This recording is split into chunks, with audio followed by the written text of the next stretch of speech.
একটি চোর বাড়িতে ঢুকে টিভি চুরি করে নিয়ে পালাচ্ছিল।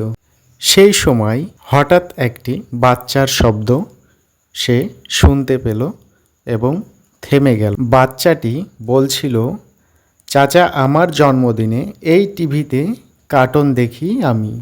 এই কথা শুনে চোরটি কিছুক্ষণ স্থির রইল এবং টিভিটি রেখে চলে গেল। তাই নীতিকথা হলো, সব হারানো মানুষের মধ্যেও থাকে একটি কোমল মন বা জায়গা। তাই অনেক সময় ভালোবাসা দিয়ে খারাপ মানুষকে ভালো পথে আনা যায়। আমার এই গল্পগুলির মূল উদ্দেশ্য আপনাদেরকে সঠিক পথে পরিচালিত করা। তাই যারা আমার চ্যানেলে নতুন তারা অবশ্যই চ্যানেলটিকে সাবস্ক্রাইব করতে ভুলবেন। সকলেই ভালো থাকবেন, সুস্থ থাকবেন।